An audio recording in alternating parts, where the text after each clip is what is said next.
Hi, my name is Isjan Joshua Ramones from the SITNS.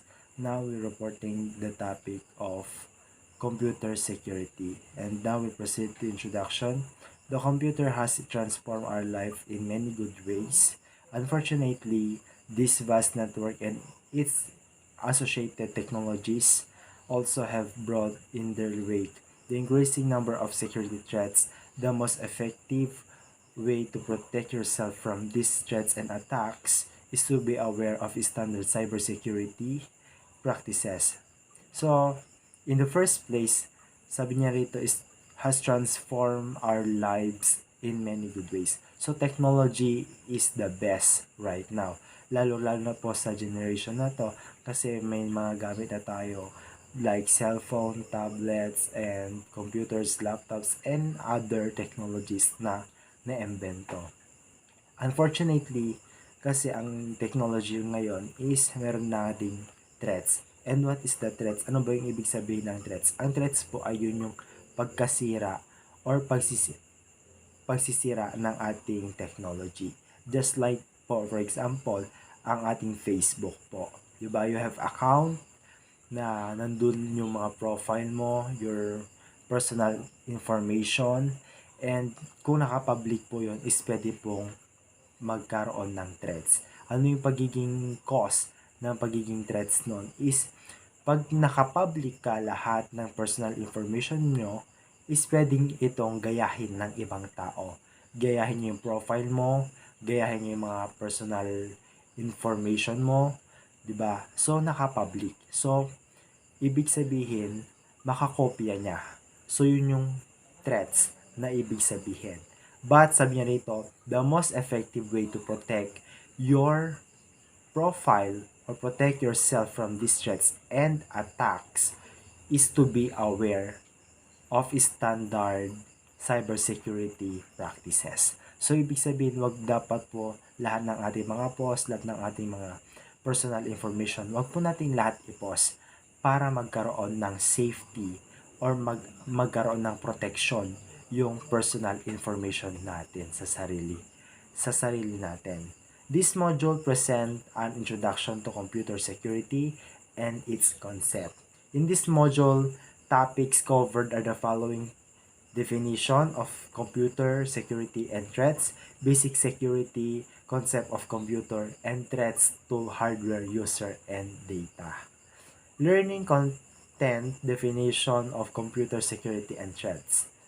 Computer security basically in the protection of computer system and information from harm, theft, and unauthorized use. It is process of preventing and detecting unauthorized use your computer system. There are various types of computer security which is widely used to protect the valuable information of an organization. One way to ascertain the similarities and difference among computer security is by asking what is being secured. For example, information security is securing information from unauthorized access, modification, and deletion. Application security is securing an application by building security features to prevent from cyber threats such as SQL injection, DOS attacks, data breaches, and etc. Computer security means securing a standalone machine by keeping it updated and patched. Network security is by securing both the software and hardware technologies. And cybersecurity is defined as protecting computer systems which communicate over the computer networks. So, it is important to understand the distinction between these words, though there isn't necessarily a clear consensus on the meanings and the degree to which they overlap and interchangeable. Viruses. A computer virus is a malicious program which is loaded into the user's computer without user's knowledge. It replicates itself and infects the files and program on the user's PC. The ultimate goal of virus is to ensure that we victims' computer will never be able to operate properly or even at all. Virus. A computer virus is a form of malware that accompanies another program, such as a document, and has the ability to multiply and propagate once it has been run on a machine. For instance, you can accidentally open a harmful email attachment. After receiving it, allowing the computer virus to infect your system. Viruses can damage data, sucks up system resources slowly, and record keystroke. Computer worm. A computer worm is a software program that can copy itself from one computer to another without human interaction. The potential risk here is that it will use up your computer hard disk space because a worm can replicate a great volume and with great speed. Computer worm. A computer worm is a type of malware whose primary function is to self-replicate and infect other computers while remaining active on infected system. A computer worm duplicates itself to spread to uninfected computers. Phishing. Disguising as a trustworthy person or business. Phishers attempt to steal sensitive financial or personal information through fraudulent email or instant messages. Phishing is unfortunately very easy to execute. You are deluded into thinking it's the legitimate mail and you may enter your personal information. Phishing. A technique for attempting to acquire sensitive data such as a bank account numbers through a fraudulent solicitation in email or on a website in which the perpetrator masquerades as a legitimate business or reputable person. Botnet. A botnet is a group of computers connected to the internet that have been compromised by a hacker using a computer virus. An individual computer is called zombie computers. In the result of this threat is that the victim computer, which is the bot, will be used for malicious activity and for larger scale attack like DDoS. Booknet, a short of bot network, is a network of hijacked computers and devices infected with bot malware and remotely controlled by a hacker. The bot network is used to send spam and launch a distributed denial of service or DDoS attacks and may be rented out to the other cyber criminals. Rootkit. A rootkit is a computer program designed to provide continued privileged access to computer while actively hiding its presence. Once a rootkit has been installed, the controller of the rootkit will be able to remotely execute files and change system configurations on the host machine. Rootkit. Software used by cybercriminals to gain control over the target computer or network. Keylogger. Also known as a keystroke logger, keyloggers can be tracked the real-time activity of a user on this computer. It keeps a record of all the keystroke made by user keyboard. Keylogger is also very powerful threat to steal people login credentials such as username and password. These are perhaps the most common security threats that you'll come across. Apart from this, there are others like spyware, wabbit, scareware, blue snarping, and many more. Fortunately, there are ways to protect yourself against these attacks. Important terms used in computer security. Vulnerability. Vulnerability is a weakness which allows an attacker to reduce a system information assurance. Vulnerability is the intersection for three elements: a system, susceptibility or flaw attacker, access to the flaw, and attacker capability to exploit the flaw. To exploit vulnerability, an attacker must have at least one applicable tool or technique that can connect to a system weakness.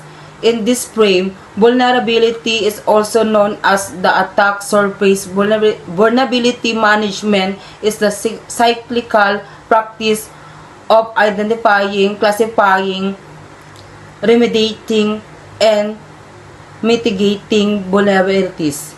This practice generally refers to software vulnerabilities in computing system. Vulnerability. A flaw or weakness in a computer system is security produced internal controls or design and implementation which could be exploited to violate the system security and policy. Backdoors. A backdoor in a computer system is a method of bypassing normal authentication, securing remote access to a computer, obtaining access to plain text, and so on while attempting to remain undetected. The backdoor may take the form of an installed program, back orifice, or could be a modification to an existing program or hardware device. It may also take information about this and memory usage. Backdoors is a term that refers to the access the software and the hardware or the computer system without being detected. Denial of service attack. Unlike other exploits, denials of service attacks are not used to gain unauthorized access or control of system. They are instead designed to render it unusable. Attackers can deny service to individual victims, such as by deliberately entering a wrong password enough consecutive times to cause the victim account to be locked, or they may overload the capabilities on a machine or network and block all users at once. This type of attack are in practice very hard to prevent because the behavior of whole networks needs to be analyzed, not only the behavior of small pieces of code. Distributed denial of service DDoS attacks are common where a large number of compromised hosts, commonly referred to as zombie computers, used as a part of botnet with, for example, a worm. Denials is an attack meant to shut down a machine or network, making it accessible to its intended user. Direct access attacks. Direct access attacks are an unauthorized user gaining physical access to a computer or part thereof, can perform many functions, install different types of devices to compromise security, including operating system modifications, software worms, keyloggers, and covert listening devices. The attacker can also easily download large quantities of data onto backup media, for instance, CDR, DVD-R, tape or portable devices such as key drives, digital cameras, or digital audio players. Another common technique is to boot an operating system contained on a CD-ROM or other bootable media and read the data from the hard drives this way. The only way to defeat this is to encrypt the storage media and store the key separate from the system. Direct access attacks are the only type of threat to standalone computers. Never connect to internet in most cases. Eavesdropping. Eavesdropping is the act of surreptitiously listening to a private conversation, typically between hosts on a network. For instance, programs such as Carnivore and Narus Insight have been used by the FBI and NSA to eavesdrop on the systems of internet service providers. An eavesdropping attack, also known as a sniffing or snooping attack, is a theft of information as it is transmitted over by a network or computer, smartphone, or another connected device. The attack takes advantage of unsecured network communications to access data as it is being sent or received by its user. Spoofing. Spoofing of user identity describes a situation in which one person or program successfully masquerades as another by falsifying data and thereby gaining an illegitimate advantage. Example of spoofing: an attacker might create an email that looks like it comes from PayPal. The message tells the user that their account will be suspended if they don't click a link, authenticate into the site, and change the account's password. Tampering. Tampering describes an intentional modification of products in a way that would make them harmful to the consumer. It is the act of or process of changing, damaging, or interfering with something, especially with intent to falsify, cheat, or defraud. Next is repudiation. Repudiation describes a situation where the authenticity of a signature is being challenged. There are types of repudiation attacks, including message repudiation attacks. In a message repudiation attack, an attacker sends a message and then later denies having sent it.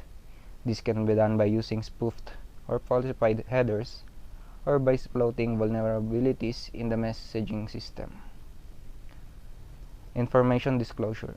Information disclosure or privacy breach or data leak describes a situation where information thought as secure is released in an untrusted environment. Next is elevation of privilege. Elevation of privilege describes a situation where a person or a program want to gain elevated privilege or access to resources that are normally restricted to him or it. Exploits. An exploit is a piece of software, a chunk of data, or a sequence of commands that takes advantage of a software bug or glitch in order to cause unintended or unanticipated behavior to occur on a computer, software, hardware, or something electronically, usually computerized. This frequently includes such things as gaining control of a computer system or allowing privilege escalation or a denial of service attack. The term exploit generally refers to small programs designed to take advantage of a software flaw that has been discovered, either remote or local. The code from the exploit program is frequently reused in a Trojan horses and computer viruses. Next is indirect attacks. An indirect attack is an attack launched by a third-party computer. By using someone else's computer to launch an attack, it becomes far more difficult to track down the actual attacker. There also have been cases where attackers took advantage of public anonymizing systems, such as the Tor Onion router system. Computer crime. What is computer crime? Computer crimes refers to any crime that involves a computer and a network. Here are the top 10 cybercrime prevention tips. Number 1. Use strong passwords. Use different ID or password combinations for different accounts and avoid writing them down. Make the passwords more complicated by combining letters, numbers, special characters with a minimum of 10 characters in total and change them on a regular basis. 2. Secure your computer. Activate your firewall. Firewalls are the first line of cyber defense.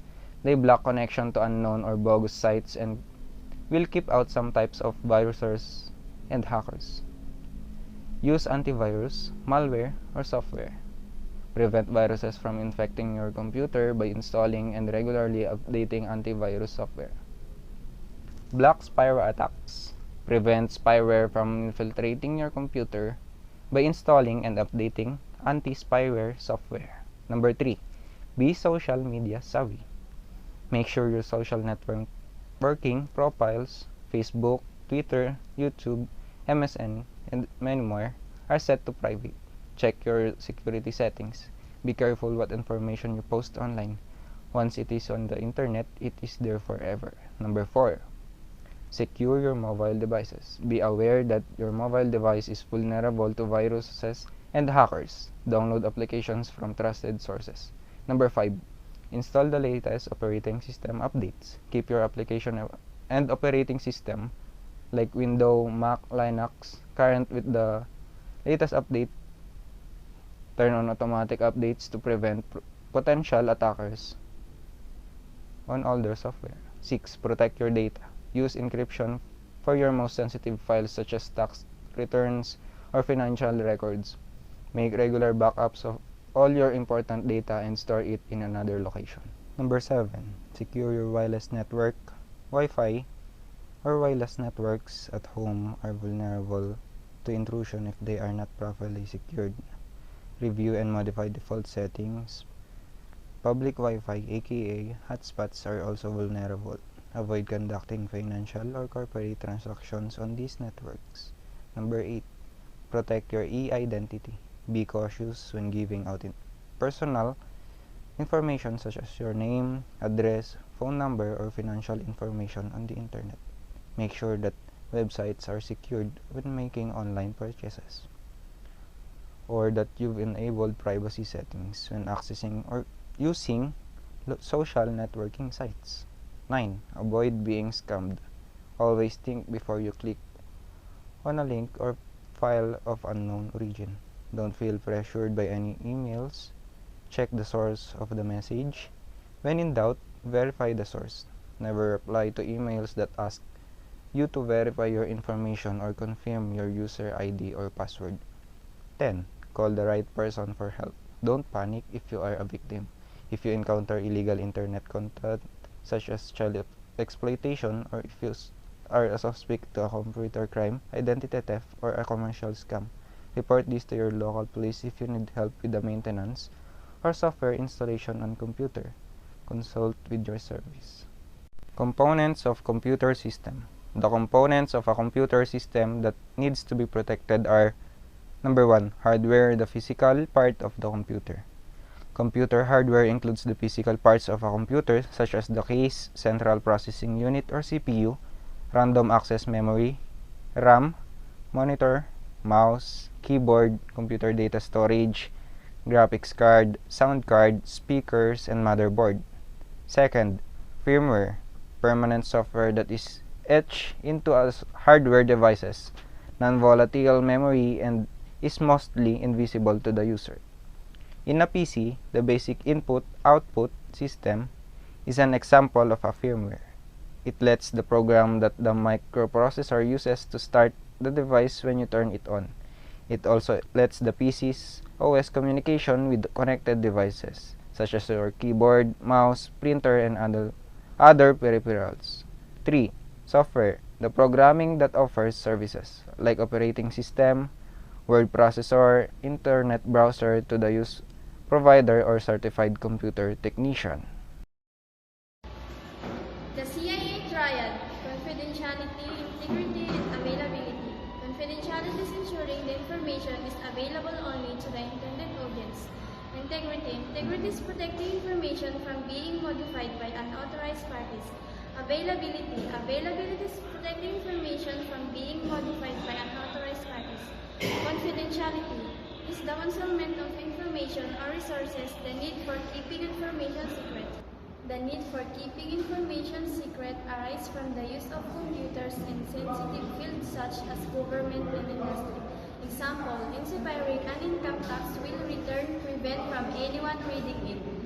Tools for handling confidentiality: physical access restriction, computer theft precautions, access control in computer system, encryption in communication and storage, bug-free programs, law concerning data privacy. Integrity. Integrity refers to the trustworthiness of the data or resources, and it is usually praised in terms of preventing improper or unauthorized gains. Integrity includes data integrity, information and origin integrity, the source of the data, often called authentication. The source of the information may bear on its accuracy and credibility, and on the trust that people place in the information. Example, a newspaper may print information obtained from the leak at the White House, but attribute it to the wrong source. The information is printed as reserved data of integrity. Tools for integrity: physical access control, computer-based access control, checksums values that they can be used to check for random changes like transmission or storage noise. Protecting against intentional change requires stronger cryptographic tools. Backup are used to restore data if unauthorized changes are noticed. Availability refers to the ability to use information or resources. Desired availability is an important aspect of reliability, as well as a system design, because an available system is least as bad as no system at all. The aspect of availability that is relevant to security is that someone may deliberately arrange to deny access to data or to a service by making it unavailable. Example, suppose an has compromised a bank secondary system server which supplies bank account balance when anyone else asks that server for information and can supply any information she desires. Merchants validate check by contacting the bank primary balance server. Tools for availability, protection against physical threats and data. Uninterruptible power supplies, fire, precaution, temperature and humidity control, storms resistance, building hindering secondary damage. Threats to the hardware, user, and data. Hardware problems are all too common. We all know that when a PC or disk gets old, it might start acting erratically and damage some data before it totally dies. Unfortunately, hardware errors frequently damage data on even young PCs and disks. Here are some examples. Power fault. Your PC is busy writing data to the disk and the lights go out. Everything is okay? So anong nangyari? You need to know if everything was damaged. So what are those possibilities on nangyari? Brown out. Lower voltage at electrical outlets, usually they are caused by extraordinary drain on the power system. Laang pagwala ng kuryente. Sometimes these are power shortage will be rolling across the area, giving everyone a temporary brownout. So madalas nangyari ito sa ating mga barangay. Voltage spike. Temporary voltage increase are fairly common. Large motor or circuit breakers in the industry can put them on the electrical line. Suddenly loses, example, a driver hit a power pole. It can cause spike as the circuit balance. An appliance in your house or home can cause a spike, particularly with the older wiring. Lightning can cause too. Put large spike on the power lines and list goes on. Marami pang iba. So, frequency shifts. Well, infrequent if the line frequency varies from the normal 60 Hz or 50 Hz in some countries. On the power supply on the computer can be affected and this in turn can reflect back into the computer causing data loss. So what are those solutions? Number one solution. Consider a combined surge protector and interruptible power supply. And use ABR for the protection of your appliance or gadget. Number 2. Hardware problems on the perfectly healthy PC. If you have device installed, do not properly share interrupts. Sometimes problems are immediately obvious. Other times they are subtle and depends upon certain events to happen in just wrong time. Then suddenly strange things happen. Software can do this too. No? Finger faults. These are an all too frequent cause of data corruption. These are commonly happen when are intending to delete or replace one files but actually get another. By using wildcard, you may experience really wild time. So what is the solution? This is the solution. Never run the computer as an administrative user and have guest account available for other who use the computer. Keep up to date. Backup as well. Computer monitor. Don't put floppy disk anywhere near the monitor. It can generate magnetic field. Generally applies on the old CTR display. Telephone. When ringing telephone, particularly in old model, in old model have a bell. Bell can generate a magnetic field. Bottom disk. Disk. Drawer were a disk. Drawer does not generate a magnetic field. The vacuum cleaner that the maintenance people slide under the disk to clean the floor disk. Bottom case, shift and file, cabinet drawer. Some comments as to this drawer just above pets. Pet for generate a strong electrostatic charge which if discharged to a disk can affect files on the disk. The dog and my homework. Today it's called just ECB. The cat sat on the homework. Once had student wherein this exact problem happened. A cat sat on her floppy disk and static wiped out the data on the disk. So don't put your cat on the disk.